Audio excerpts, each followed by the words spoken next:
This is Undaunted.Life, a man's podcast. I'm your host, Kyle Thompson. Let's get into it. All right, guys, we got Q&A this week. It's been a little bit since we've done an episode with Q&A. Questions have been piling up, so let's launch in. Question number 1.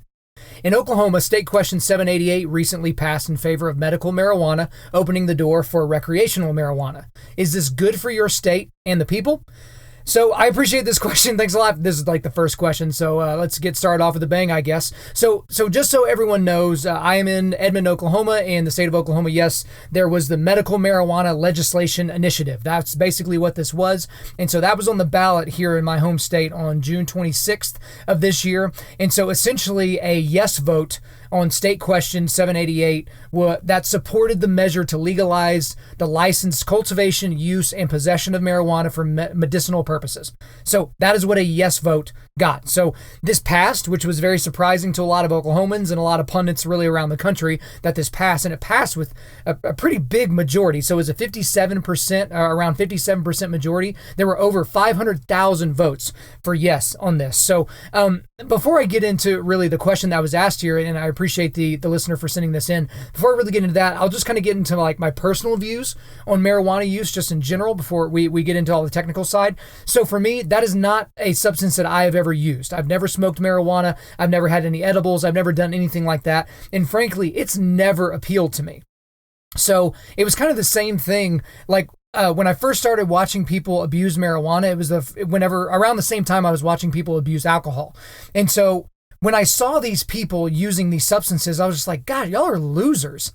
Like, you're 15 years old, 16 years old, you're so high you don't know what's going on, or you're paranoid, or you're just completely worthless, or you're getting high all the time and you're not taking care of your grades or the people in your life. Like, you're so drunk you have to like walk on all fours to the bathroom so you can go throw up. So, I mean, really, it's just kind of one of those things where it just never appealed to me, because when people were using it, it was just like they weren't using it for medicinal purposes. They were just using it to get high, right? And so it's just kind of one of those things that never really appealed to me. Like, same thing like I was saying with alcohol. I had my first drink when I was 20. And I was in Europe, so it was legal at the time. So it was just not something, it wasn't like some sort of like prudish thing, like, oh, I'm just going to be super conservative and not do anything bad. It was just like, I saw people doing it and I just didn't see the utility of doing it myself. And so you fast forward to, June 26th of this year when the state question comes up, I voted no on State Question 788. And you would think, well, yeah, of course, because you've never done it and you ignored all the positives and all those different things. But here's the thing is, whenever I do any type of voting, so especially on state questions where it's going not just to elect a person that might change the law, but electing or basically making a decision about something that will become law, I make sure that I'm up on my information, that I'm not just kind of pulling information out of my butt or using oversimplified arguments. And so here's kind of the reasons why I voted no. And I kind of go all over the place. So I'll try to keep all my thoughts straight here. But the first thing is that people in favor of legalizing medical marijuana in Oklahoma said that it would kill the black market, right? That was one of the things that they said is like, if it's legal, then we don't have the black market. And this is not true at all. It's literally not true at all. If anything, and not really, if anything, this definitely has happened. The black market goes up. It explodes. I mean, it certainly has in Colorado, right? That was the first state to legalize recreational marijuana use. The black market skyrockets. Because here's the thing. These Mexican drug cartels, they make, like some people assume these are like RAND reports and things like that, but 15 to 25% of their revenue is from marijuana, right? So the rest of it comes from like, extortion or kidnapping or human trafficking, other drugs, stuff like that. And so the thing is these cartels, they are helped by the legalization of marijuana because more people will become addicted, or more people will just want to smoke it without being addicted, right? They're not actually addicted. They just want to smoke it.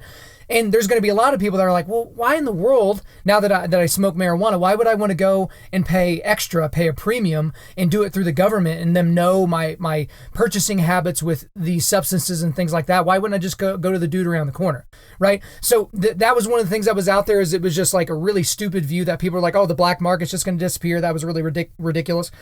The other thing that people said that were in favor of legalization, they said that this would defeat the opioid epidemic, and it won't. There's really no tangible, non-anecdotal arguments that show that the opioid epidemic is stemmed whenever there's recreational or medicinal marijuana that's been introduced into that populace. It's just not there. So I understand why people would say that, like, why not smoke a joint as opposed to getting a prescription for oxycodone? Like, I get the argument. The argument's just a dumb one.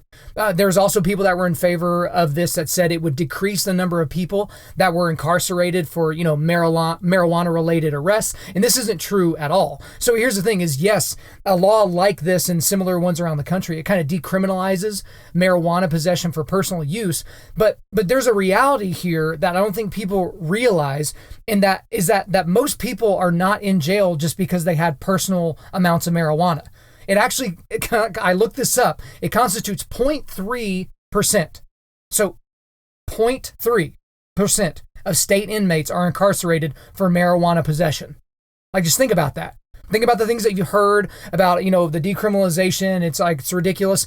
Almost 100% of the people incarcerated are incarcerated for trafficking, not possession. So you always hear that, and it's just like, no, that's completely wrong. And here's the other thing that's kind of on the no side of this question is there will be large increases in marijuana-related DUIs.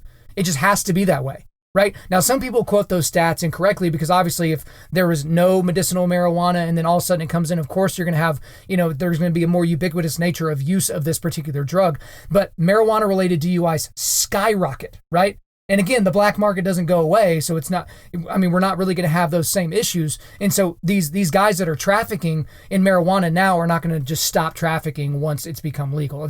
They're still going to get arrested. And there were also people that were in favor of this that said, it would solve, specifically for my state, that it would solve the state funding issues for education and education overall. Because here's the thing, is there is an education epidemic in the state of Oklahoma. Even if you're not from my state, you probably saw some of the highlights and the overhead shots outside the state capitol, all these teachers and people in support of teachers for these pay raises and things like that, just trying to get us up to the national average. And here's the thing, I get it. But the thing is we've been sold this bill of goods as Okies a lot. We've been sold all these different things that was going to fix education in our state. So we were told that these tax increases that we're about to have, that's supposed to fix education, right? It's going to keep our best teachers here and get our kids over the hump. And that's not true. We were told, that paying these teachers more is going to all of a sudden make these kids be better and these teachers will be better. That doesn't necessarily mean that's going to happen. Just because you pay them more doesn't automatically make them better at their jobs. We were told that casinos, when we brought in the tribal casinos, that was supposed to help us fix the educational problem, and we still have it. The lottery, when they brought the lottery to the state of Oklahoma, that was supposed to fix the budget crisis with funding for education. That didn't do it. There was back in the day, there was a per glass liquor tax that was supposed to fix everything, and that hasn't fixed it either. So these people that are going out there basically saying, hey, let's legalize weed, and then all of a sudden our kids will be able to have brand new textbooks every year. It's fallacious. It doesn't make any sense whatsoever, none whatsoever. So just stop selling that line. And here's the thing is a lot of people, especially the people that were on the pro side here, the yes side, they look at Colorado as kind of that shining example of how this is quote unquote working. Now, here's the thing is Colorado is making money. It's not an ungodly amount of money, but they are making good money at this. But you also have to look at what's happening in these other places, or what's happening because of what's being done in these areas. So here's the thing. Teen use of marijuana in the state of Colorado is 50% higher than anywhere else in the United States. Teen use. Now, remember, you're supposed to not be under the age of 18 and using medical marijuana for anything, right? But magically, it's 50% higher there than it is anywhere else, and it doesn't take a genius to figure out why. And here's the other thing, we kind of talked about this on the DUI side, but there's been a huge increase in fatal car crashes where drivers were under the influence of marijuana, right? And it's also creating issues for cops because it's a whole lot harder to determine that somebody is high than it is to determine that they're drunk. Right? They can just do a breathalyzer test. So you're basically having all these cops go out there and they're having to, probably prove that you're high on marijuana using the smell test. You know what I mean? Which is not really a great test. You could just smell bad. It doesn't necessarily mean you've been smoking weed. And some of the other reasons why I really wasn't in support of this was the original wording of the state question 788, it was unbelievably liberal and broad. It was unbelievably broad. There were essentially no qualifying medical conditions listed. So, literally, and this is not me being hyperbolic, you could stub your toe and be like, ouch, I need a marijuana card. And if you go to a doctor that's open to that, then boom, you've got your card, right? The other thing is, in a lot of these areas that have medical marijuana or that have recreational now, it all started with medical. So no one just says medical marijuana is good enough. It always leads to recreational. And I have my serious misgivings and issues with recreational marijuana use. Also, there were no zoning laws as any part of this question. So literally, you could be a business owner in a strip center of some sort, and then all of a sudden on either side of you could have a weed shop, right? And again, it's just kind of one of those things where, that's not a reflection of your business, but it may stop patrons from coming to you if they're going to be so close to one of those areas. That doesn't mean it's right or wrong for those patrons to do that, but it is a reality. And, the thing is, with any substance, right? So the more readily available a substance is, think alcohol, think cigarettes or whatever, the higher percentage of adolescents are going to abuse it. Like, we've got statistics and we've got research like out the wazoo on this, that whenever these things are more available, that teens end up using it, adolescents end up using it. And here's the thing.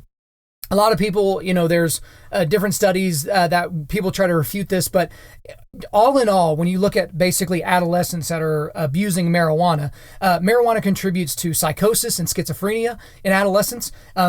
There's direct linkages with it reducing IQ in adolescents. And here's the other thing that people try and fight against it, but there's really no medical evidence for the contrary. About 1 in 6 adolescents, they become addicted even after a single use of marijuana. So that doesn't mean they're addicted for life. It doesn't mean they can't get out of that hole. But 1 in 6 becomes addicted after a single use, right? It's like their brains can't possibly turn off the dopamine receptors once they took in that substance, right? So those are just the practical reasons. So that's just on my side of things. There was way too much on the no side. And, that kind of went against, the libertarian in me. I'm conservative and libertarian on certain things. It kind of went against that. But it just didn't make a lot of sense for us to do that. I thought it was going to be too much of a public health hazard. I thought it was going to be too much of an issue, because for every one kid that, needs CBD oil in order to take care of their seizures or something like that, there's going to be 1,000 or 10,000 people that are using marijuana just to get high. And so it's just kind of one of those things that I just don't know a way that it can be regulated by a highly inefficient government to where it doesn't become a detrimental issue. But again, this is a Christian men's podcast. So what's kind of the Christian view on marijuana use? Because here's the thing, is the Bible is a lamp unto our feet, and the Bible is a guide for a lot of things that we say, but the Bible doesn't explicitly talk about everything, right? The Bible doesn't talk about guns. The Bible doesn't talk about, nuclear weapons, and it doesn't mention marijuana, by name, right? So how do we kind of get into this? So the thing that I did notice with a lot of Christians is that they tend to oversimplify the arguments against marijuana. They make it overly simple, which thus makes it pretty easy to debunk. And so one thing that I thought was good, I found an article on Christianity Today, and the article was called "When Pot is Legal, What Do We Say?" When pot is legal, what do we say? So this was a pastor that was basically like, look, we know where the culture is going. We know where the law is going. So this is going to eventually be legal across the country for recreational use. There's almost nothing to stop it, right? And so I would just want to read a couple of different things here from this portion of the article, because I thought it was really important how he worded it, that if you go too much into oversimplified land, it's going to get you into trouble. So this is kind of a back and forth that he had with a few people at different times. So this is what he would say. Pot is bad for you, and our bodies are temples that we need to take care of. And this was the response. So is alcohol, tobacco, coffee, and sugar. What in this world is not bad for you? Bus exhaust causes cancer, and according to California, so does everything else. My missionary friends in Nepal constantly fall seriously ill due to contaminated water, bacteria, chemicals, etc. Should they abandon their post? Super smog in China is killing thousands of people daily. Is it immoral to choose to live in a Chinese city? Should I avoid tap water to stay free from the chlorine and fluoride? And then there was another argument this guy made is pot is worse than alcohol. You can't use it in moderation. And then here's the response. Worse specifically how? Certainly not according to any study or basic cursory glance at the impact of either substances on our society at broad or individual levels. And what about using THC in a way that does not require smoking, such as vapor, brownies, or pills? What about using THC in small doses, equivalent to an IPA or a glass of wine? Who measures intoxication? Is it a certain percentage? Is it a particular hindrance on one's capacity to function? Is it okay to drink 2 beers, 3? Is tolerance different for different people? And then here's kind of the other side, that if you're going to make some oversimplified arguments, here's another one. Pot is never mentioned in the Bible, but wine is. And then the response to that could be something like, t-shirts and coffee are not in the Bible either. Take off your shirt and throw away your mug. And another argument made here, pot is legal now, which means it is okay for Christians to use. So here's the response to that. Is it okay to use the Christian measure of goodness? I could be an alcoholic, adulterous, deceitful, prescription abusing, manipulative, hate-filled connoisseur of grotesque pornography and still be okay, legally and socially. Does the government stamp of approval mean I should partake, or even can partake with moral uprightness? What about dope smoking is truly profitable for you, more importantly, for your neighbor? What would Jesus smoke? Right? So I thought that was very interesting. The thing is you find yourself in a trap on either side of the argument when you oversimplify it. You're basically just opening up a bear trap that you're going to trip into and it's going to get you, right? And then there was another article I found that I thought was particularly helpful for Christians that are trying to think through this issue. And it was written by Joe Carter, who was writing for the Gospel Coalition, and it was called, Is Recreational Marijuana Use a Sin? So I just want to read through some of the things that he wrote, because this is kind of an argumentation breakdown, and I thought it was incredibly helpful. So it's somewhat complicated, but just, if you're listening to it at 2 times speed, bump it down to 1.5 or something like that, just so you can get it. But I'll try to read it so we can all nail it, okay? So here's Joe Carter. To provide an answer rooted in Scripture and Christian ethics, we must use analogical reasoning. In his essay, The Place of Scripture in Christian Ethics, James Gustafson states the commonly accepted method of scriptural analogy. Those actions of persons and groups are to be judged morally wrong, which are similar to actions that are judged to be wrong or against God's will under similar circumstances in Scripture, or are discordant with actions judged to be right or in accord with God's will in Scripture. While this may seem rather obvious, it raises the question of how we determine whether an action or circumstance is similar to an action judged to be wrong in Scripture. Legal scholar Case Sustein explains how we apply analogical reasoning. This kind of thinking has a simple structure. 1, A has characteristic X. Okay? Number 1, A has characteristic X. Number 2, B shares that characteristic. Number 3, A also has characteristic Y. Number 4, because A and B share characteristic X, we conclude what is not yet known, that B shares characteristic Y as well. Is there an analogical action that is judged to be wrong or against God's will that's similar to the recreational use of marijuana? Indeed, there is a clear example that is mentioned frequently in the Bible: drunkenness.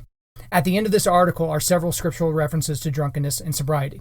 Drunkenness in the Bible is the state of being intoxicated by alcohol. A, intoxication by alcohol ingestion, has characteristic X, produces a psychoactive effect, that is, affects brain function, resulting in alterations in perception, mood, consciousness, cognition, and behavior. B, intoxication by marijuana ingestion, shares that characteristic. Because A and B share characteristic X, we conclude what is not yet known, that B shares characteristic Y, which is an action that is judged to be against God's will, i.e., is sinful. Reasoning by analogy, we can determine that since it is sinful to become intoxicated by alcohol, it is sinful to become intoxicated by marijuana. So if you didn't get all that, guys, I got to be honest, I had to read it a couple times through. My brain just doesn't work that efficiently, but I finally got it. Go back and just rewind, you got 15-second rewind, boom, boom, boom. Just go back and hear that again, because that's incredibly important. Again, when we look at things that are explicitly talked about in the Bible, and then we're trying to look at things that are not explicitly talked about in the Bible, we have to use the Bible as our guideline. It's what's make the most sense to us, right? But as we kind of wrap up this question, the best argument that I heard for the use of, or against the use of marijuana, was by Pastor Jeff Lacey, and I think is how you say his last name. And he wrote this for Desiring God. And the article was called Marijuana to the Glory of God, ? Right? Marijuana to the Glory of God kind of thing. And so this was a pastor up in Portland, because of course he would be up in Portland. But this guy used to smoke marijuana every day. That was like in the first sentence, I believe, of the article, is that he used to smoke all the time. But as you kind of get down through his arguments, and I'll post the link so you can look at it later, here was a couple of paragraphs that he wrote that I thought was incredibly efficient in terms of his explanation of why we should or shouldn't use marijuana. Here we go. Even though cannabis is never directly mentioned in Scripture, we do have God-revealed principles to guide and direct our thinking about its recreational use. We often get help on specific questions when we keep our eyes on the big picture. What is the end game for the Christian life? What should we be aiming at in all things? As Christians, our goal is knowing and experiencing the full and undistorted reality of the glory of God in our resurrected physical bodies. And your reference is 1 Corinthians 15, 12 through 49, Philippians 3, 20 through 21, and 1 Corinthians 13, verse 12. This is our trajectory as Christians. This is our aim. God is glorious beyond measure, and Christians seek to experience the reality of His glory for the sake of His glory. Sin has distorted our vision and corrupted our world. Ever since sin first entered the world, all of us have been born spiritually dead, unable to discern the true glory of God. He references Ephesians 2, verses 1 through 5, Colossians 2, verse 13, and 2 Corinthians 4, 4. When we experience the redemptive work of Christ through the Holy Spirit, we are awakened to the reality and beauty of God, 2 Corinthians 4, 6. But until we see Him face to face, we still see His glory as through a glass dimly, 1 Corinthians 13, 12. As redeemed believers, we are on a journey to knowing Him without obstruction. Therefore, we do not want to distort reality. Rather, we aim to know Him as He really is. We want to see things as they really are. The Christian use of any kind of psychoactive substance should always align with the gospel goal of looking to see things clearer. We do not want our vision of reality distorted. Okay, so with all that being said, and I know that that's a lot there. I know about once every Q&A podcast, I kind of go really far into one subject. But back to the original question, is this good for my state and my people? No. I think unequivocally the answer to that is no. Now I can say when this passed, it wasn't like, there wasn't wailing and gnashing of teeth in my household. I wasn't throwing things in the yard, okay? But I really do think there are some serious misgivings. I don't think that people that make the crazy arguments about it being a gateway drug and that's like non-founded in any type of research, I think that's increasingly unhelpful when you say things like that.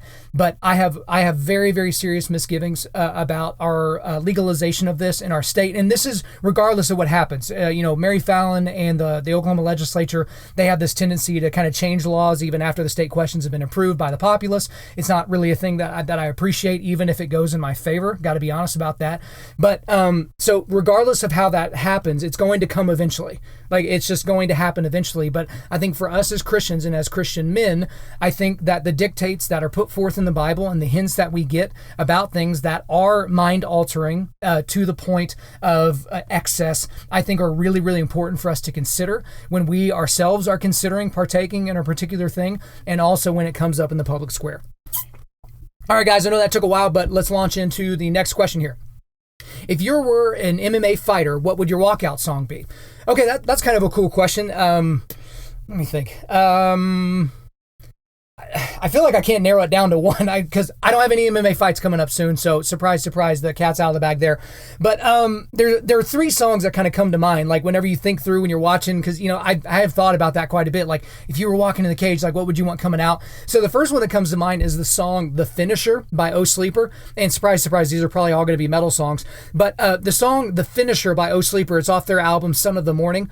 And the thing about this song that's so awesome, it's kind of a concept album. The very first song of the album, it's like Satan talking to God, basically talking smack to God.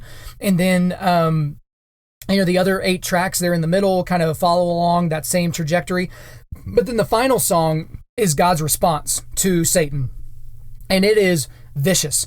And the end of this song, I remember the first time I heard this, it was just like, holy balls. Like, how does somebody say something like that? But here's the quote from the end of the song, and then it goes into the final breakdown. It says, "From the armories the angels sing. You will see them in this suffering. From the armories the angels sing. You will fear them when they lift their wings. They will sing to a world reborn. They will sing as I cut off your horns." And so that's an incredible, incredible song. Actually, I've got a big tattoo on my right arm and shoulder. That's kind of like this part of the song played out. It's kind of a different take on a statue that I saw in Florence, but basically it's God cutting off Satan's horns. And so that's a really, really cool song. And the thing is, it's called The Finisher. And if you're going to be an MMA fighter, you hope to be finishing people. But if I didn't go with that one, the other two that kind of come to mind is the song "Whitewashed" by August Burns Red. So August Burns Red, obviously they gave us permission to use. I say this every episode. They gave us permission to use their entire music library for anything that we want. So the song Whitewashed was actually in a video, one of our excursion videos that's on our website. So that song will be familiar, but that's off their Constellations album. And that's probably my favorite metal intro ever. I mean, it's just such a heavy introduction to that song, so I really like that. And then the other song would probably be Devastator by For Today. So For Today is a band that's no longer together, but this is it's off one of their early albums. It's called Breaker.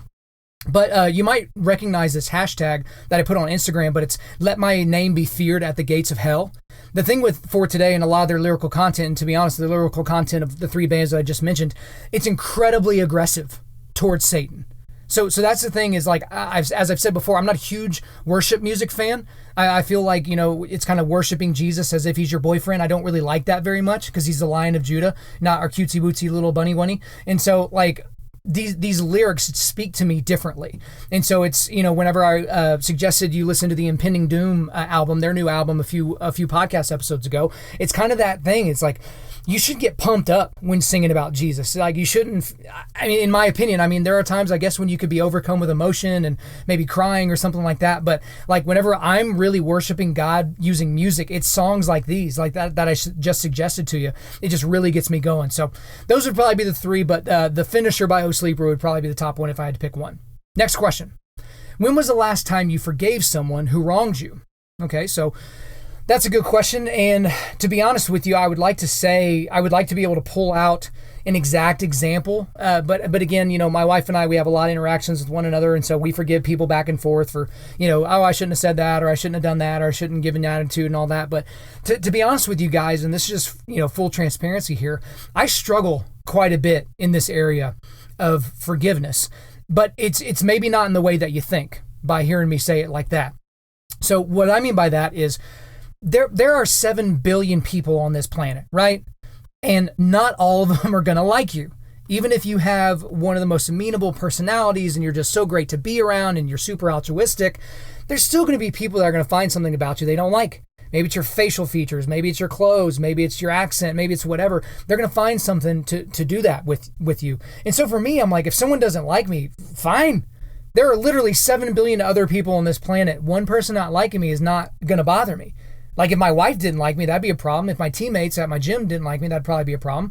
But, for the most part, I could really give a crap whether or not you like me. But on the other side of things as well is I'm a very loyal guy. I'm an incredibly loyal guy until you cross me, until you give me reason to not trust you, right? And so this is probably where my struggle comes in, is when someone crosses me, I'm like, all right, I take the other side of that argument. I go, there are 7 billion other people on this planet. I don't need to have you close to me so that you can hurt me and disappoint me like that. So that you could, basically not live up to the standard that I put forth for you, or not to jump over that hurdle that I set incredibly low for you to jump over, right?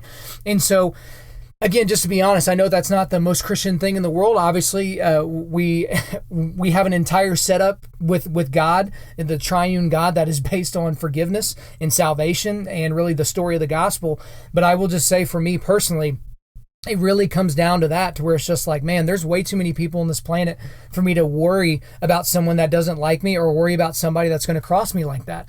And so I remember even my wife saying that to somebody, because there was an event that we set up, and this guy, he just blatantly lied to my face about not showing up. And it's kind of one of those things where it's like, I just don't have time for liars. I just don't really have the energy for it.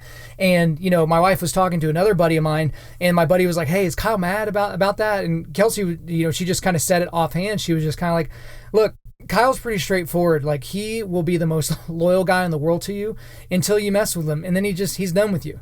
And he's not going to feel sad about it either. So that is something that I guess if I would ask for prayer, that would be something that I feel like is something that needs to be adjusted on my side of things. So good question. Thanks a lot for challenging me on my own podcast. Thanks a lot, jerk. So let's move on to the next question. All right. My pastor has a $7 million mansion. Is his wealth a fruit of the Spirit, or is he going to hell? Guys, are y'all trying to get me in trouble? We got weed, we got, forgiveness, and now we got the prosperity gospel stuff. So I guess here's the thing. The easy answer to this is he's going to hell if he hasn't accepted the sacrifice of Jesus on the cross. I mean, is that like the most PC answer I could have given to this? Like, yeah, he's not going to be in the afterlife with God if he hasn't accepted, the gospel message, right? That's pretty easy. But I guess on the other side, the hard answer is there might be a heart problem with your pastor. And I put the emphasis big time on might. There might be a heart problem with your pastor. I don't know that to be true, okay? But I do know that Jesus talked about money. And he talked about money a lot, like more than anything else in the Bible. You've probably heard that before. He talks about money. And it probably has a lot to do with the fact that, how humans and the human heart is attracted to it and what wealth does for us, right? And it, normally tells us that we don't need God. We just need our security and our wealth. But, back in Matthew 19, we see Jesus talk about this. And this was in verses 23 and 24. He said, "And Jesus said to his disciples, 'Truly I say to you, only with difficulty will a rich person enter the kingdom of heaven. Again, I tell you, it is easier for a camel to go through the eye of a needle than for a rich person to enter the kingdom of God.'" And so here's the deal is, I don't think having money is sinful, obviously. Like, I don't think if you're successful that's not a blessing from God. But when you look at these examples, so you got guys like Joel Osteen. So Joel Osteen, you've probably seen, aerial photos of his mansion. It's a $10 million plus house, right? Then you have guys like Stephen Furtick. He's got a house that's almost $2 million, and he got busted kind of by a local, I guess he tried to, make it kind of a quiet thing, and he kind of got busted by local news. And he kind of had a weird apology. I guess that's just his thing. The dude just doesn't know how to apologize, but he talked about it at a sermon, and he basically said, "I'm sorry that you had to have those conversations this week talking to his patrons." And he said that the house was a gift from God. And, the thing is he kind of changed his tone. At the beginning, he said it was an attack, like people were attacking him and attacking the gift God gave him. But then, he kind of changed his tone after he probably talked to his lawyer and his PR people or something like that. But kind of in my opinion, with pastors like that, and pastors of any kind, even if you're not on the mega church side of things, if you're in a tax exempt situation, why not share all of your financials? Like all of them. Like if you're a pastor, shouldn't your flock know if you have a housing allowance? Shouldn't they know what your salary is?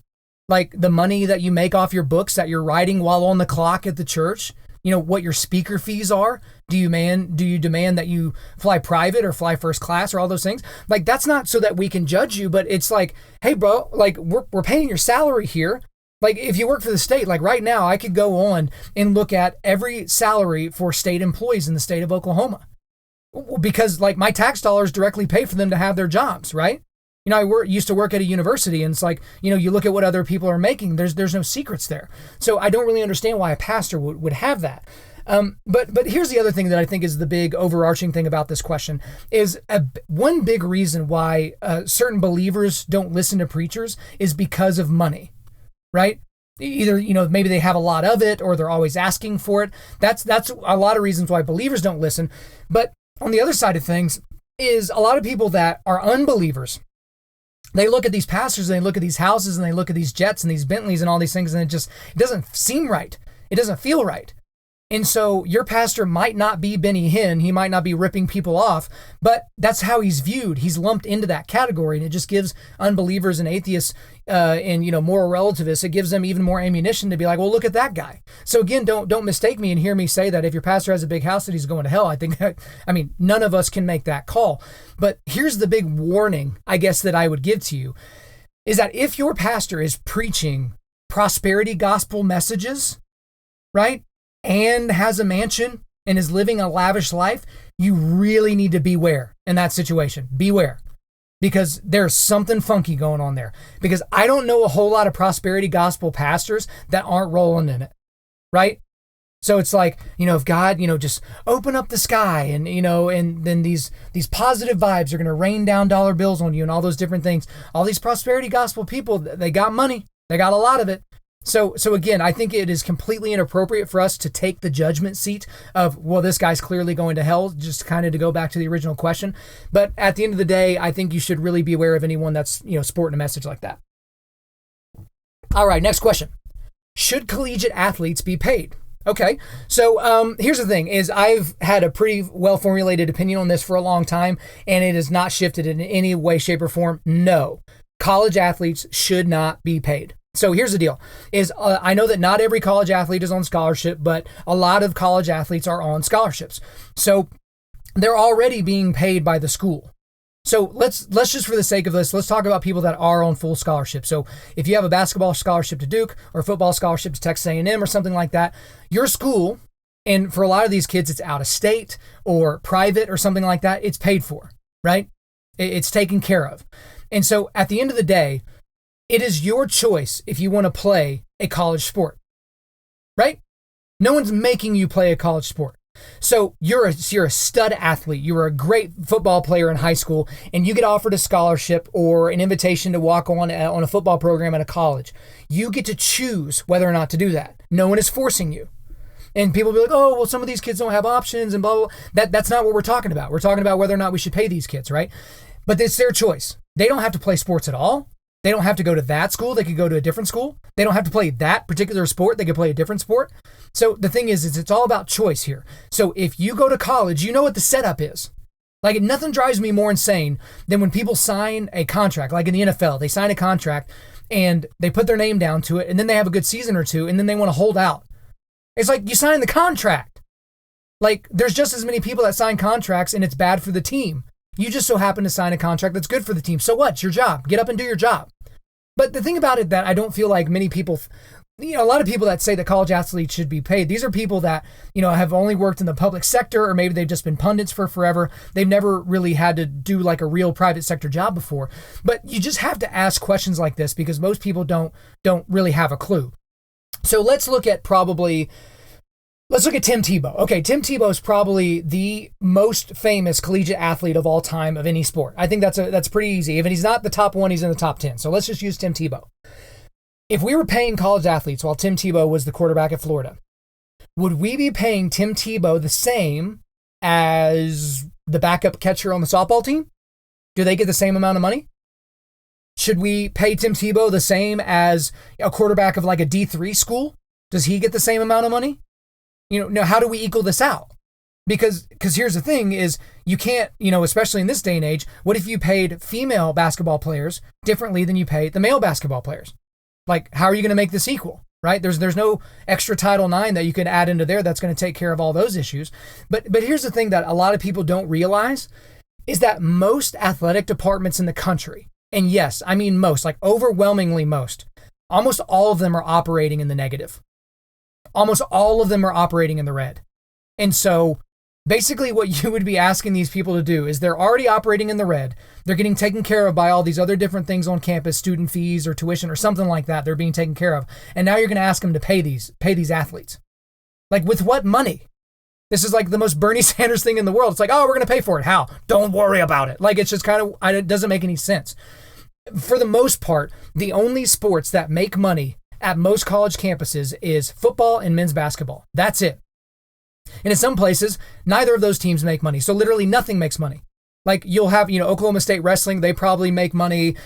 Oregon State baseball, they probably make money. But for the most part, these sports don't make any money.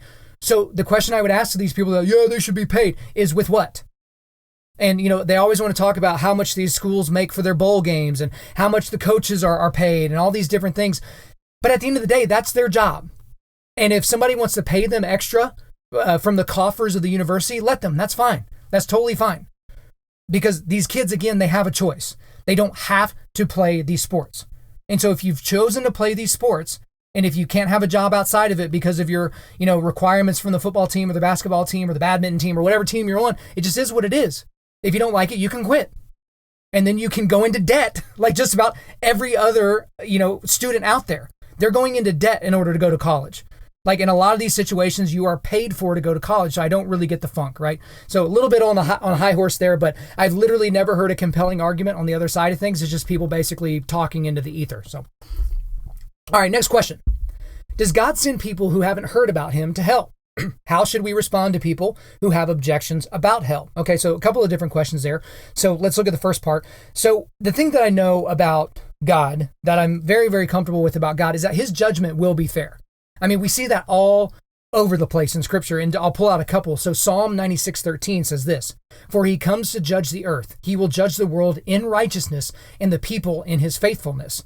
And Paul kind of corroborates this later when he's talking in Acts. This is Acts 17:31. "Because he has fixed a day on which he will judge the world in righteousness by a man whom he has appointed." And of this, he has given assurance to all by raising him from the dead, obviously talking about Jesus. So that's the thing that I know to be true here, is that God is going to judge fairly. And the thing is his definition of fair is not necessarily going to align with your definition of fair. So let's go in to talk a little bit more about that. I want to kind of do another quote from Paul. This is Paul talking in Romans, and this is Romans 2, and I'm going to do verses 11 through 16, because I think this will be helpful for us when it comes to people that maybe have never heard the message of Jesus, and you're wondering, where are these people going to go? So Romans 2, starting in verse 11 through 16. For God shows no partiality. For all who have sinned without the law will also perish without the law, and all who have sinned under the law will be judged by the law. It's very important there. For it is not the hearers of the law who are righteous before God, but the doers of the law who will be justified. For when Gentiles, who do not have the law, by nature do what the law requires, they are a law to themselves, even though they do not have the law. They show that the work of the law is written on their hearts, while their conscience also bears witness, and their conflicting thoughts accuse or even excuse them. On that day when, according to my gospel, God judges the secrets of men by Christ Jesus. So that's really important there. Sorry, it was a little clunky in the reading, but again, Romans 2, 11 through 16, I think is really important. And there's a lot of people that have given their summaries of kind of what that means, but probably the most succinct way that I saw it summed up for our use and for our digestion was by Pastor Stephen J. Cole. And so he talks about that right here. And again, I'll provide the link to this later so you can read all of it, but I just want to read this section to you right here. And here's the section. In Romans 2, 12 through 16, Paul is establishing the point of verse 11. For there is no partiality with God. God will judge everyone with perfect justice. Paul is anticipating a Jewish objection. But surely God will treat us more favorably than pagan Gentiles. We know God's ways are as revealed in his law, but they don't. Or perhaps a Gentile would object. It's not fair for God to judge me for disobeying a standard that I knew nothing about. I've done the best that I could with what I knew. God won't judge me, will he? So Paul shows God with impartiality. God will impartially judge everyone for sinning against the light that they were given. His line of reasoning goes like this. The Gentiles sinned without the law, so he will perish without the law. The Jew sinned under the law, and so he will be judged by the law. And that's chapter 2, verse 12. In other words, as verse 6 stated, God will render to each person according to his deeds. Hearing the law isn't good enough. You must be a doer of the law, and that's 2:13. Although the Gentiles did not have God's law, they all have an inner sense of right and wrong. That's chapter 2, verse 14. And although occasionally they may do what is right, they all have sinned against what they know to be right. Their consciousnesses and thoughts convict them of their guilt, and that's 2:15. But whatever they think, or they may think of themselves, the day is coming when God will judge not only outward deeds, but also the secrets of men through Jesus Christ, in accordance with the gospel. That's 2:16. To sum up, Paul is saying this. Since God will impartially judge everyone for sinning against what they know to be right, everyone is guilty, and thus everyone needs the gospel. So I hope that's helpful to the guy that put in this question. I really appreciate that. I hope that's helpful. So again, this is a fair God, but this is a just God. There has to be judgment, and he's leaving it open there to where you're going to be judged under what you know. So, I've thought about this before. It's kept me up at night. Well, what about these unreached people groups? These tribal peoples that literally don't even know the first, any words of English, much less the story of the gospel in any language, including their own. But I think this speaks to that. And so to the second part of your question, just to remind listeners, is how should we respond to people who have objections about hell? And this one's pretty easy. Is your opinion about hell changes nothing about the reality of hell. So if people are like, well, I don't really think a good God would send somebody to hell. Like that doesn't matter. Like your opinion really doesn't matter. So think about this, Rob Bell. So that's a guy who's pretty much a pagan now. He's like Oprah's favorite person on the planet, but he wrote a book called Love Wins, which was basically talking about hell couldn't possibly exist if God was of love. And I love that Francis Chan wrote an entire book called Erasing Hell, just responding to this book. But again, just because hell makes you uncomfortable, just because you don't understand exactly how hell works or how it reflects you or anything like that, it really doesn't change the reality of it. So my encouragement to this listener would be, if you're in a situation where people are talking about hell and they're just like, man, I don't really like that and that doesn't really make sense to me, it really doesn't matter. It's kind of one of the same thing. Like if someone's like, well, I don't believe in gravity. It's like, well, jump off of that building and you're going to hit the ground. Like your belief in gravity changes nothing. All right, next question. Who were your favorite athletes, any sport, when you were growing up? Okay, so let's look at baseball first, since that's the greatest sport ever invented. When I was a little kid, my favorite athlete, my favorite player was Mark McGwire. And I wish it wasn't because the guy's like a dirty, rotten cheater and liar. And I wish I didn't buy all his baseball cards and spend all my summer money on his rookie card, but I did. So that was my dude, even though I can't stand to even see the guy now. But I also really liked Ken Griffey Jr., Randy Johnson, Pudge Rodriguez. So the first Major League game I went to was a Rangers game. And so that was like the Pudge Rodriguez, Juan Gonzalez era of the Texas Rangers. So I really liked them. And I thought Pudge, he was just great on defense. You know, Randy Johnson, one of the greatest pitchers ever, maybe the greatest left-handed pitcher ever. And then Ken Griffey Jr., I don't really know how you have a sweeter swing than that. I think in modern day, I think guys like Corey Seager and Cody Bellinger, they happen to be on the same team, but they have just incredibly beautiful left-handed swings, but nothing is better than Griffey. With basketball, it's straight up Michael Jordan. I mean, I grew up in the era where Michael Jordan was literally wrecking fools, and so just destroying the Sonics and destroying the Jazz and all that. And so for a little stretch there, I really liked Hakeem Olajuwon when I was a little kid, but I mean, when I was a little kid, it was just being mesmerized by Michael Jordan. I remember telling my grandma, she was asking me what I wanted for Christmas, and I was like, I want a Chicago Bulls hat, and it was like crazy to me that anybody would be a fan of any other team. I was like, why would anyone root for anybody else? The Bulls are clearly the best. So MJ all the way on that. In the NFL, I really liked Barry Sanders and Brett Favre. So I think they won co-MVPs even one year, but I just love Barry Sanders' style. He played for an awful team behind a terrible offensive line. And every time he got to the end zone, it was just like, here's the ball. So I love that about him. Brett Favre, just the gunslinger style, just going crazy. I had a buddy who played for the New York Jets, and so I actually went up there and watched the game when Brett Favre played for the Jets that one year, which was awesome. I guess I also liked Kerry Collins. This is super, super random. But when I was a little kid, I was like 8 or 9 or something like that, the Carolina Panthers was an expansion franchise that came in with the Jacksonville Jaguars. And so like Kerry Collins came out of Penn State, and I was like, that's going to be my dude. And I started collecting all of his cards, and like that was going to be my team. And I got a Panthers starter jacket that year for Christmas, and I was like, this is awesome. And I even remember, I don't know if y'all remember this, but Kerry Collins like quit football. This was before he made his comeback and he played for like the Giants or something like that. But he like quit football to like go to Europe and like find himself. And I remember being a little kid and I was just like crying, and my dad's trying to like explain to me that, he wanted to make this decision for himself. And I was like, what's in Europe, Dad? Like, what's in Europe? What is he looking for? So that's kind of funny. But yeah, Kerry Collins was apparently a weirdo, but he was one of my dudes growing up. But I guess other sports, I liked Ryan Nyquist. He was a BMX guy, so he was a dirt BMX guy. So everyone was like a Dave Miro person, so I was like, I'm going to be a Ryan Nyquist guy. Michael Johnson, I guess if you're thinking Olympics, he had the gold shoes and he was going all crazy back in the day, running sprints, so that was cool. Dominic Mucciano, I don't know if y'all know that name, but she was on that like dream team, 1996 Olympic team in Atlanta where Carrie Strug like broke her leg and, on the final vault or whatever. But I thought Dominique Mucciano was like the cutest thing in the world. I had a mad crush on her when I was a little kid. That was like, I guess, my first celebrity crush that wasn't Kelly Kapowski or something like that. So those would be some of the athletes, and there's probably some others here or there. There's Tony Hawk and things like that, and just some random sports here or there. Wayne Gretzky, Brett Hull, but those were the athletes that I followed the most. All right, next question. How do we properly use accountability with other men? And how do we keep accountability from spilling over into inappropriate judgment? So I think this is a really important question here. The thing about it is the guy who asked me this question is a guy that I actually spend quite a bit of time with training. And this is a group of guys that get together on Sunday nights, and we get together and we're normally going over a book. We have some time for discussion, and then we train some jiu-jitsu and do some other training.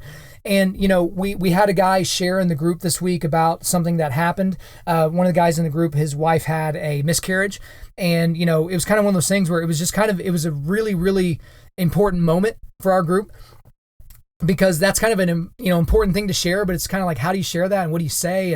And it just opened the door to a lot of very good conversations in the group.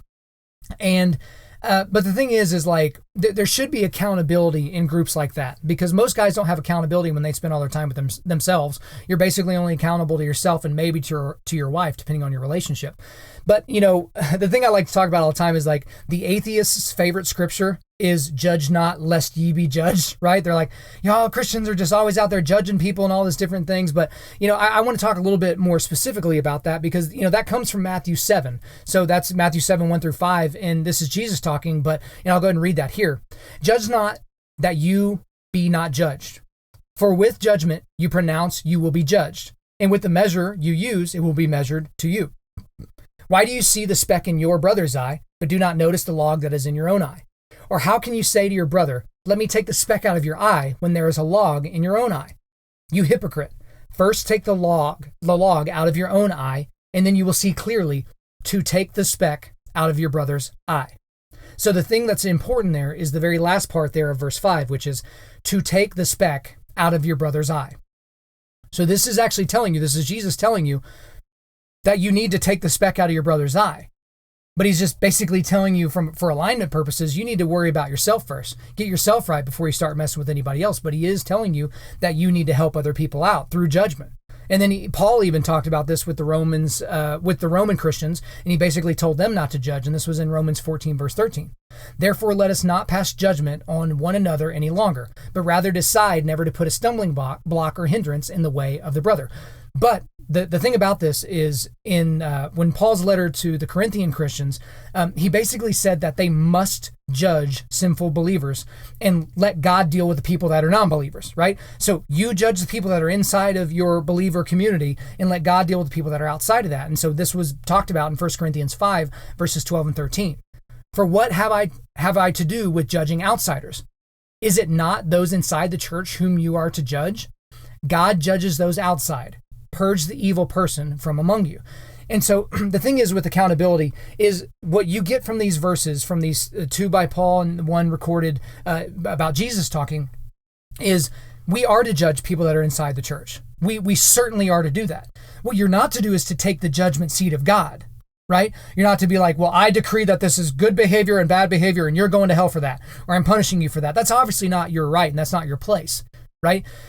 So the thing that I think is important here is when you're in any type of accountability community, the first rule that I guess I would look at is that if the person's not willing to be held accountable, you can't hold them accountable. So if someone's, fat and out of shape, you can't just go up to them and be like, hey, you're a Christian, you need to eat less and move more. Like, you shouldn't expect them to be like, yeah, you know what, you're right. And again, I'm the type of guy that would have that conversation with somebody. But this person has to trust you. It's a little bit different if that person comes up to you and says, man, I let myself go. I'm 100 pounds overweight and I got a kid on the way. And, I don't want them to ever see me as fat and all those different things. And I want to be around long. And at that point, it's for you to kind of step in and help them. But also it is imperative upon you probably to broach that subject with them at some point, even if they haven't come up to you. So when we're thinking about accountability purposes, in my group of guys that I'm specifically talking about here, if I see that somebody's, maybe cheating on their wife, maybe they're looking at pornography, maybe they're not using language that is glorifying of God, maybe they're not taking care of their bodies, maybe they're not doing things in the public sphere that is going to help them spread the gospel, any of those things, and make up a myriad of things, it is required of me to help that person through judgment and accountability. To have that conversation, to have that awkward conversation, to put some chips in the center and risk some relational equity in order to maybe set them on a better path. And I have to be ready to receive that as well. So if I'm doing any of those things I just listed or something else outside of that is sinful, and somebody comes to me about it, I got to be able to lay my pride aside for a second and be like, you know what, brother, you're right. I do need to adjust that. I was talking rudely on the phone to my wife just then, and you overheard that. And that's not good for me to do. And I'm really glad that you reached out and told me. Now, I would like to say that every time that's happened for me, that it just, worked out. And I was like, yeah, cool. Thanks for rebuking me. But, I have my moments when it comes to being humble and listening to those types of things. But that doesn't change the setup about what we're supposed to do. We are called to keep our brothers in line, to use judgment.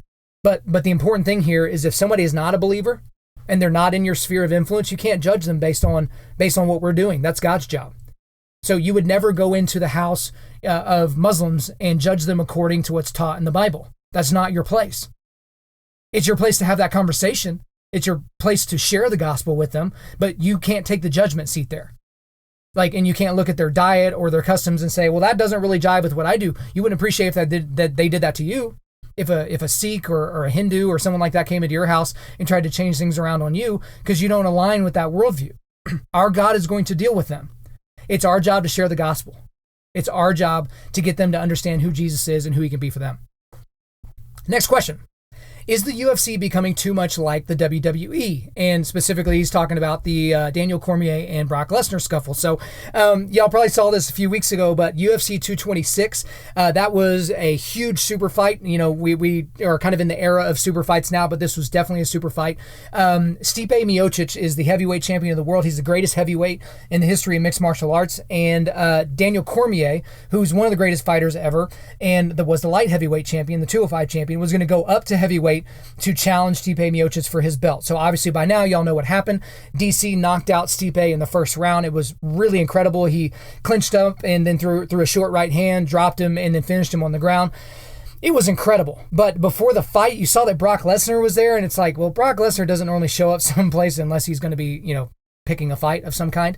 And so, afterwards, Joe Rogan's talking to DC, and then DC takes the mic, and then he calls out Brock Lesnar, and Brock Lesnar comes in the cage, and he pushes DC, and everyone's smiling, and Joe Rogan doesn't know what to do, and, the people that are there doing security, they don't really know what to do, and, it felt WWE-like, and Brock Lesnar got on the mic and, said a bunch of bad words and called out this and called out that and, punched the camera and did all this crazy stuff.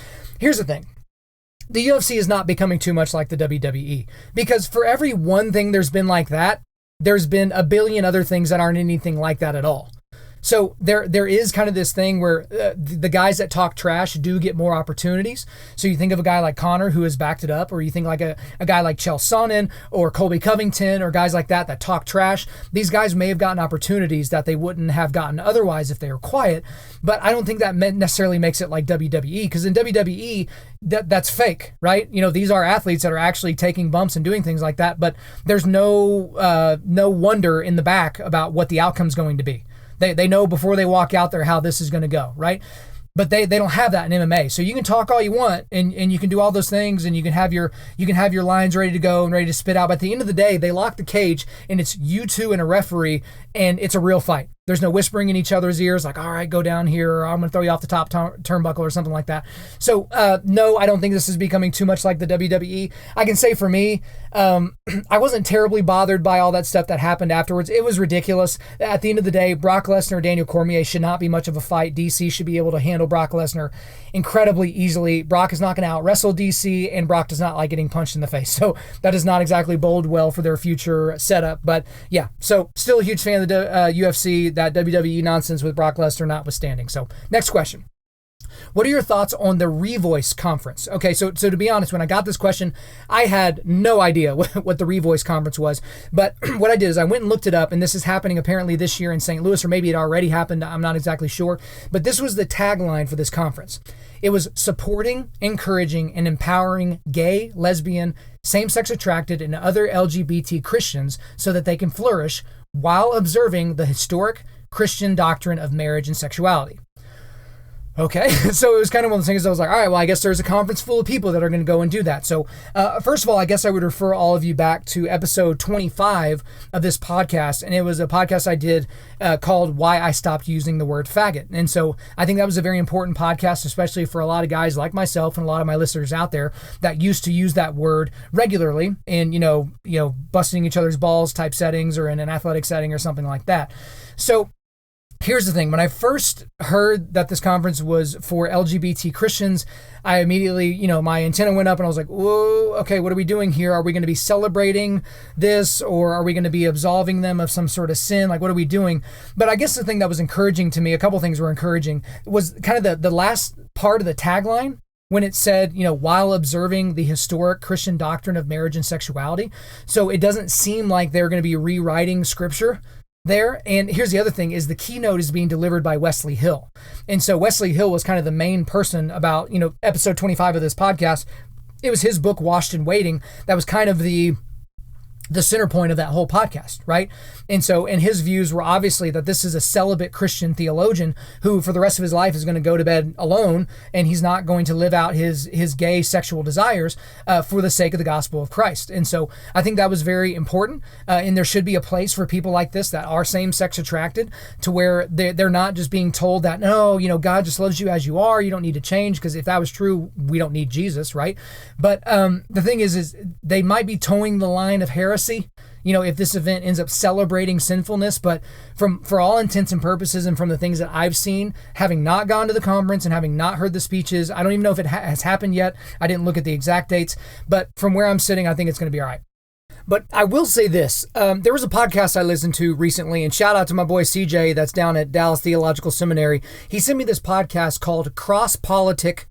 So CROSSPOLITIC. So Cross Politic, and you can search for it on Apple iTunes or Google Play, and it's Cross Politic Show and Podcast. And there's like a black and white logo, and just started listening to it literally like a week ago. So I've only listened to a couple of different episodes, but they did an episode back on, let me see when this was released. It was on July 15th, and it's called Family Meeting with Greg Johnson, pastor of Memorial Presbyterian Church and host church of Revoice.us. And so the thing that was interesting is, again, I haven't attended the conference. I haven't heard any of the keynotes. I don't know what's being said, but the three hosts of the show really lit into this pastor. And I can't say that I disagree with a lot of their arguments. And to be honest, it's made me kind of rethink my position on some of this. So I don't necessarily regret some of the things from podcast 25, but it did kind of open up some different viewpoints on that. Like, where exactly Wesley Hill's coming from, or people that are like him. And so, again, I don't think I've changed my philosophy or standpoint wholesale, but these guys brought up a lot of really, really good points. And again, I have not listened to this podcast for very long. So if they've said crazy things in the past, this is not an endorsement of everything that they've ever said. But I will say that these guys would not let this pastor off the hook when he was trying to do this Christianese or liberalese or just basically making up bull crap. They wouldn't let him off the hook, which I really, really appreciate. And I've had conversations with guys that are in the ministry space, in the podcast space, and they'll have people that are on and they'll be talking about this subject and they let them off the hook. They just let them say bull crap, and they're just like, oh, this should be okay. And I'm like, no, like you gotta keep going, and you gotta drive some things home. So I would encourage every single one of you to listen to that. So again, go to the Cross Politics Show and Podcast, and let's see if it's got an episode number. Just one sec. So it's just the July 15th episode, so it should be one of the very recent ones on there. So would highly, highly suggest that you listen to that. So again, listen to my podcast 25 on this, and then listen to that interview that they did with him, and it should give you at least a basic overview of what to expect. Next question. What is the joy you find in drinking whiskey? Okay, so this is from a good buddy of mine who actually will have whiskey with me from time to time. So here's the thing, kind of like I told you earlier in the podcast, I didn't have my first drink of anything until I was 20. And it was when I was overseas in Ireland, and it was legal there. And so I had one drink. And the thing is alcohol has never been a big part of my life. Like even now, I may have, 3 or 4 whiskeys in one sitting and then not have another whiskey for 2 months. Or I may have one whiskey and then not have a whiskey for a few weeks. Like it's just not a huge part of my life. I don't have to have whiskey every day. But at the end of the day, like I've never enjoyed beer. I've had 3 or 4 beers my entire life, and I thought they all tasted terrible. And for a guy that doesn't really drink his calories anyway, like I don't drink soda, I don't drink coffee, I don't do any of those things. It makes sense that I wouldn't like whiskey or wouldn't like beer, but I have always been a fan of whiskey. So even at my bachelor party, that was the very first time I ever had whiskey. I had a buddy bring a bottle of Wild Turkey, which is not it's not a very good whiskey, but he brought it and I drank it right out of the bottle, and it just, settled right through into my stomach, right through my palate. There was no, kicking the ground or doing anything crazy like that. So it just agreed with my palate. And since then, it's kind of been a hobby of mine, and I've had some incredible whiskeys. I've had 50-year-old Scotch. I've had 40-year-old Scotch. I've had a lot of rare bourbons and things like that. And so I've got some good friends that, I've got one friend in particular that his whiskey collection is worth well over $5 million. He's one of the largest private collectors of whiskey on the planet. And he's kind of taken a liking to my style and my taste. And so it's been a really cool journey that I get to share with people, and I get to share with a lot of Christians as well. I've helped some guys kind kind of work their way from Crown Honey or Honey Crown up to some better bourbons and things like that. And the thing about it is, I know for some of you, especially if you have a more conservative background, like your ears are perking up here, like what am I going to be talking about? But here's the thing, is Jesus' first miracle was turning water into wine. There's plenty of scripture in support of alcohol, but never the abuse of it. You'd be able to read a scripture and think that God is giving us this so that we can abuse it. Kind of same thing going back to the marijuana example we talked about at the very beginning of this podcast. But I really do enjoy drinking whiskey, and I've had people ask me this before, so I guess I'll get into it, like kind of what my favorite bourbon is and what my favorite Scotch is. And so the best bourbon I've ever had was I had Pappy Van Winkle 23. And that is just an incredible bourbon. So if you know anything about that, it's an incredibly rare family of bourbons. But the best whiskey that has ever been, past my lips and into my stomach was Lagavulin 25. And so if you know anything about Lagavulin, most of you have probably had Lagavulin 16. So if you're a Parks and Rec fan, that's Ron Swanson's drink of choice. He drinks that several times throughout the show. And, Lagavulin, they have a Lagavulin 8 and a 12. But one of my buddies had a Lagavulin 25, and this is, very expensive bottle of Scotch, and it's incredibly rare. But it was just fantastic. Of all the Scotch regions, there's Highland, Lowland, Speyside, Campbelltown, and Islay. I'm an Islay fan. That's incredibly peaty, smoky Scotches, and that's what Lagavulin is, Lefroy, Ardbeg, those types. But it was just an incredible whiskey. So if you ever get an opportunity to have any of the Pappies, definitely partake. But also, if you can see a Lagavulin 25 anywhere, you should definitely grab that. All right, next question. What's the most important role for the man of the house? So I guess I kind of have a twofold answer here. And I think the important roles for a man is to be, number one, protector, and also to be model. And I don't mean like, runway model, but you should be a protector and model. So on the protector side, you should be able to physically, financially, and mentally protect your family. You should be able to stand in the brink with your wife and take care of her in those ways, to be able to physically protect your family. You should be able to provide for them and have the mental capacity to stand up for them mentally. But also you need to model what it is to be a man. And again, we talk about that all the time. That's a guy that cultivates spiritual, mental, and physical resilience daily. And so in terms of the role for a man in the house, if you're protecting and modeling for them and helping them in those areas, I think you'll be squared away. Next question. You've smashed all your workouts for the week. You have eaten clean every meal. It is now time for your cheat meal. And your wife says, you pick, babe. What are you having? Okay, so if I'm doing a cheat meal, I'm going crazy. And so the restaurant where I go the most crazy is here in Oklahoma City. It's called Cajun King. So it is a Cajun buffet place, which automatically you're like, that sounds gross. But here's the deal, is the family, from what I understand, this is what I've been told, this family was displaced by Hurricane Katrina. And so this is like a legit Cajun Creole like group of people, and they brought their restaurant and their recipes here to Oklahoma City. And it is some of the best jambalaya, fried chicken, catfish that I've ever had, like home style cooking, soul food, like that's like my favorite type of food, and I will just eat as much of it as possible. And so there was one time when I ate there at Cajun King, and this was very gluttonous of me, so please judge harshly, but I literally got 100, 200 feet out of the parking lot, and I had to pull over, and I said, babe, you're going to have to drive home because I'm going to have to sit in the passenger seat and just think about not throwing up, because that's like exactly how much food I stuffed in.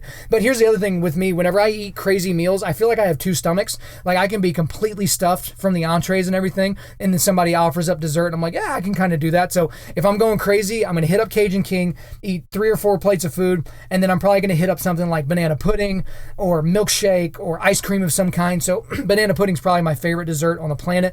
I love my wife's banana pudding. It's kind of their family recipe. So that would probably be what I would do for my cheat meal. And one time I tried to calculate the calories, but I got about a quarter of the way in and got depressed. So I was like, I don't even care. If I'm going to eat there, I'm going crazy. All right, next question. How many hours per week should a man devote to his vocation? So this is an important question. This comes from a buddy of mine. He's actually a lawyer. But the thing about this question is it's contextual to the person and it's contextual to the situation. Because I think there are guys that work a lot of hours that it fits for their lifestyle.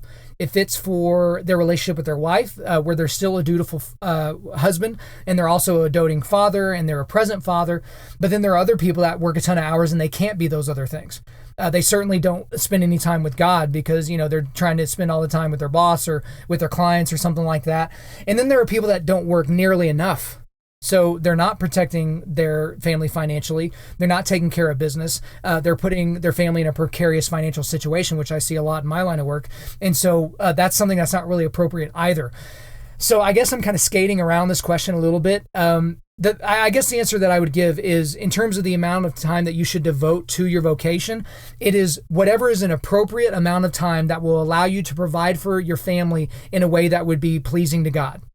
Because here's the thing is, if making that extra 10% on the, of commission or something like that is going to take away from your relationship with God, your relationship with your wife, and your relationship with your kids, I don't think God would be cool with that, right? So that's kind of the thing, is that you should probably avoid that. But for all of us guys, we know that sweet spot. Some of us don't get to choose. Some of us work in that normal cubicle 8 to 5 job, and your hours are what they are. You don't get overtime. You have to show up by 8. You take your 1 hour lunch, and you got to leave at 5. But other guys, they get to choose. Maybe they own their own business, or they're in some type of sales, and so you can kind of control your calendar. It should be whatever is conducive for your family and allows you to still be a good father, husband, take care of yourself, be a good Christian, still be a disciple of Jesus and all that, because all those things do take time. All right, guys, last question here.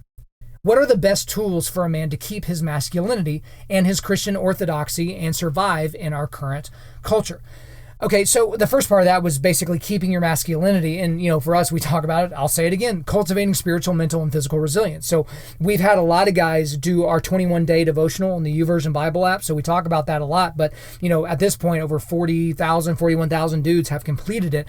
So if you go to YouVersion on your Bible app or on Bible.com, just search under plan shirts, Undaunted.Life, a man's podcast, and our 21-day devotionals there. But that's just kind of a good primer for, 7 days on spiritual, 7 on mental, and 7 on physical resilience. So that's one way to kind of keep up with how to keep your masculinity. But I guess the other part of that question is talking about Christian orthodoxy and, how to survive in current culture. Culture doesn't supersede the Bible, y'all. Like, it doesn't. So culture would like to say that we're moving past the Bible and we've progressed and we've gotten better. I mean, we're killing babies by the millions, but no, we've gotten better. We've progressed overall. So for me, I don't really appreciate that line of thinking, but the Bible is our foundation as Christians. And so the 21-day devotional is going to really help you dig in, because every single day obviously has scripture readings with them. But the culture can't do anything to supersede what the truths are of the Bible, to include and especially the gospel. So if you're trying to keep, your masculinity, look to the person of Jesus, who is the greatest man ever. If you're thinking about Christian orthodoxy, where does Christian orthodoxy come from? From the Bible. How can we survive in our current culture? Well, we look to the Bible to help us. We look to the Bible to get wisdom. So that's how I would answer that one.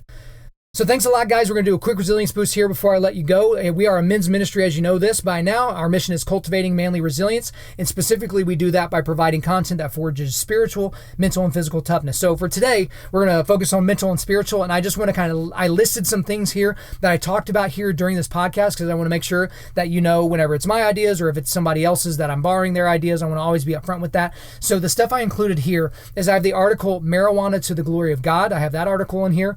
When pot is legal, what do we say? And is recreational marijuana use a sin?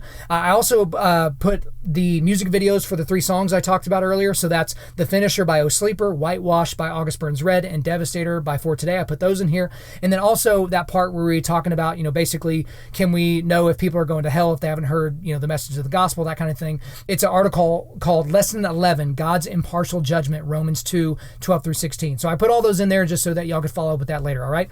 Thank you as always for listening to this podcast. We really, really appreciate it. Please subscribe on iTunes, SoundCloud, or Google Play and refer your friends to listen. Make sure you share this on social media. If you use the hashtag Undaunted.Life, we'll be sure to find it and give it a thumbs up. If we deserve a 5-star review in your brain, please let us know that by giving us a 5-star review. Hit that 5th star, and then also don't forget to leave a couple of sentences to let us know why you like it.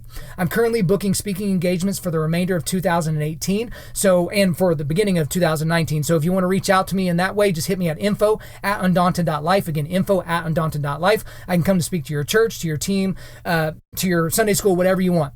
Our website is www.Undaunted.Life. You can follow us on Instagram and Twitter @Undaunted.Life and Facebook.com/Undaunted.Life. You can also check our free devotionals out on the YouVersion Bible app just by searching Undaunted.Life under plans. And as always, we want to thank the band August Burns Red for allowing us to use their music library for our content. The intro-outro track on this podcast is their song King of Sorrow, which is off their latest record entitled Phantom Anthem. The links to all of this are in the description. And real quick before I let you go, if you guys want to make your way onto this podcast, if you have questions for me, always do it the same way. Leave the questions on an Instagram or a Facebook post or something like that, or you can send them directly to me, info@Undaunted.Life, info@Undaunted.Life. I'm your host, Kyle Thompson. Remember, keep cultivating manly resilience, keep forging spiritual, mental, and physical toughness, keep seeking the Lion of Judah.